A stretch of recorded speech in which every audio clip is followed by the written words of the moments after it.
Alrighty, I saw this funny little piece on the Gateway Pundit. Socialist starlet AOC could make a run for president in 2028 along with other radical leftists. Alrighty, well, let's get into it. In the wake of President-elect Trump's decisive victory over Kamala Harris in taking both the Senate and the House, the Democrat Party is scrambling to redefine its future. If they pick AOC, how are they redefining anything? I mean, AOC is a socialist. Harris is a socialist. The only difference is age, really, but anyway, let's keep going. Instead of heeding the calls for moderation and introspection, the party appears poised to double down on the radical left, even though voters overwhelmingly rejected it in 2024. Among the potential candidates for 2028 are some of the most extreme figures in American politics, including Rep. AOC, California Governor Gavin Newsom, and Michigan Governor Gretchen Whitmer. Democrats have long been impressed with AOC's ability to cut through the BS and tell it like it is. Democrats say AOC would be a magnet for young voters and would have little trouble using social media, podcasts, and other online tools, as she has been doing since she was elected to Congress in 2018.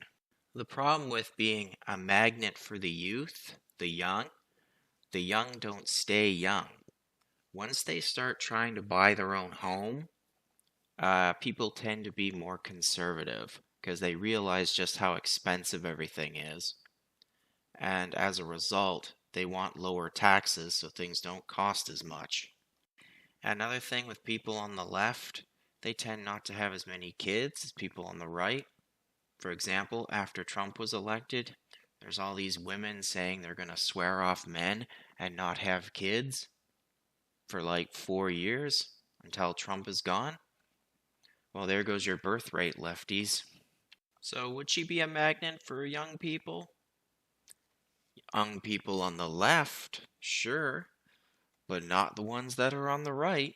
So having a candidate that only appeals to one segment of your party might not be a good idea. Maybe you should try to get a candidate that appeals to all the members of your party, not just, one little group. Now, I've said this before, but if they had run a candidate like Tulsi Gabbard or RFK, that would have pulled them more to the center, moderates.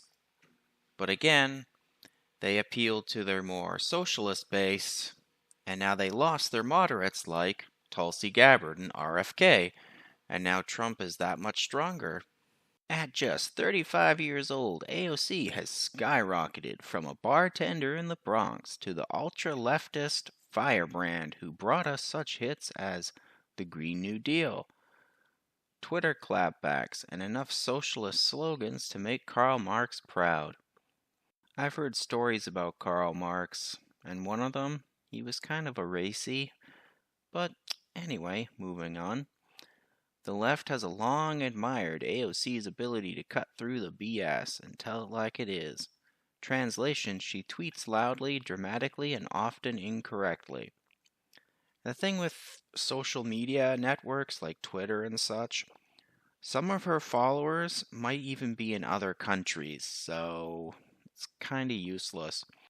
Take me, for example. I'm a Canadian citizen. Could I vote in the US election? No. Other top nominees include Kamala Harris, coastal elite, California Governor Gavin Newsom, the pandemic politician Michigan Governor Gretchen Whitmer, and the weak on crime and out-of-touch governors Josh Shapiro of Pennsylvania and J.B. Pitzrick of Illinois. Shapiro, didn't they say they wanted him as Harris's VP, but they didn't like him because of the whole Palestinian-Gaza thing? The lefties that are pro-Palestinian wouldn't like him because he's a Shapiro. So yeah, there are other names, but I haven't even heard of them, so you can't really run someone that no one's ever heard of. So in summary, if or when 2028 rolls around and they think about running AOC, there's only one thing I can say to that. Do it! Do it! Well, anywho, take care out there in Clown World.